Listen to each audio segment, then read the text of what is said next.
আসসালামু আলাইকুম প্রিয় শিক্ষার্থী বন্ধুরা, আশা করছি সকলে ভালো আছেন। আলহামদুলিল্লাহ, আল্লাহর রহমতে আমিও বেশ ভালো আছি। আজকে আপনাদের আইসিটি সাজেশন দেব। অত্যন্ত সহজ একটি সাবজেক্ট আপনাদের এসএসসি পরীক্ষায় আর কি। তো কোথা কোথা থেকে প্রশ্ন আসতে পারে, আপনাদের অধ্যায় আছে মূলত 5টি, কিন্তু এইখান থেকেও সবচেয়ে বেশি বেশি যেগুলো গুরুত্বপূর্ণ সেগুলো আমি দেওয়ার চেষ্টা করেছি।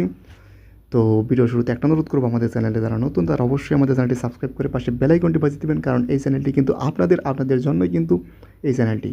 তো সেই জন্য কী করতে হবে, সাবস্ক্রাইব করে পাশে বেল আইকনটি বাজিয়ে দিতে হবে। তো চলুন আমরা সাজেশন ক্লাসটি শুরু করি। প্রথমত আপনার কী কী আসতে পারে, তথ্য যোগাযোগ প্রযুক্তি এবং আমাদের বাংলাদেশ, এই অধ্যায়ের আর কি নাম। তো গুরুত্বপূর্ণ টপিকের মধ্যে রয়েছে ই গভর্নেন্স ও সুশাসন, কর্মসংস্থানে আইসিটি, ই কমার্স, শিক্ষা ও চিকিৎসায় আইসিটি এবং আইসিটির বিভিন্ন গুরুত্বপূর্ণ ব্যক্তিবর্গ যেমন Charles Babbage, Ada Lovelace, Bill Gates, Mark Zuckerberg, এগুলো আর কি বেশি গুরুত্বপূর্ণ এবং এখান থেকে আসে। আর বাংলাদেশের বা বাংলার হচ্ছে জগদীশ চন্দ্র বসু, তার সম্পর্কে বিভিন্ন কিন্তু প্রশ্ন এসে থাকে। আর সৃজনশীল প্রশ্ন প্রস্তুতি হিসেবে নিতে পারেন আপনি ই গভর্নেন্সের সুফল এবং প্রশাসনিক কাজ সহজীকরণে এর ভূমিকা সম্পর্কিত উদ্দীপকগুলোর ভালো করে অনুশীলন করো।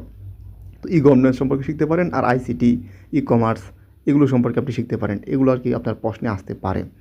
এরপর হচ্ছে আপনার দ্বিতীয় অধ্যায়ের মধ্যে রয়েছে দ্বিতীয় অধ্যায়ের নাম হচ্ছে কম্পিউটার এবং কম্পিউটার সংশ্লিষ্ট। তো এইখানে আপনার কোন কোন টপিকগুলো গুরুত্বপূর্ণ, ইনপুট এবং আউটপুট ডিভাইস, মানে এটা তো কম্পিউটার সম্পর্কিত, keyboard, mouse, OMR, printer, monitor, এগুলো। মেমোরি এবং স্টোরেজ ডিভাইস, এবং মেমোরি এবং স্টোরেজ ডিভাইসের মধ্যে রয়েছে র্যাম, রম, হার্ড ডিস্ক, পেন ড্রাইভ এবং কম্পিউটার রক্ষণাবেক্ষণ ও ট্রাবল শুটিং, অ্যান্টিভাইরাসের কাজ ও গুরুত্ব। এগুলো হচ্ছে আপনার কি এমসিকিউর জন্য বেশি গুরুত্বপূর্ণ, এমসিকিউ না, সিকিউর জন্য, মানে হচ্ছে আপনার সৃজনশীল প্রশ্নের জন্য গুরুত্বপূর্ণ বড় প্রশ্ন যেগুলো আছে আপনাদের। তো সৃজনশীল প্রশ্ন প্রস্তুতি কীভাবে নেবেন, বিভিন্ন ধরনের মেমোরির কাজ এবং কম্পিউটারের হঠাৎ ধীরগতি হয়ে যাওয়া বা চালু না হওয়ার কারণ ও সমাধান ভিত্তিক প্রশ্ন, এগুলো আপনার সৃজনশীল প্রশ্নে আসতে পারে। আর উপরে যেসব টপিক দিয়েছি সেগুলোও কিন্তু পড়বেন, সেগুলো এমসিকিউর জন্য বেশি গুরুত্বপূর্ণ, সৃজনশীলের জন্যও কিন্তু গুরুত্বপূর্ণ। এরপর যদি দেখি আমরা তৃতীয় অধ্যায় হচ্ছে আমার নিরাপদ ইন্টারনেট ব্যবহার গুরুত্বপূর্ণ। আচ্ছা, এখানে কি আছে, সোশ্যাল মিডিয়ার ব্যবহার এবং নিরাপত্তা, এবং এই অধ্যায় থেকে আপনাদের বেশিরভাগ সৃজনশীল আসবে আমি বলে দিলাম, ঠিক আছে। এই অধ্যায়টা ভালো করে পড়বেন।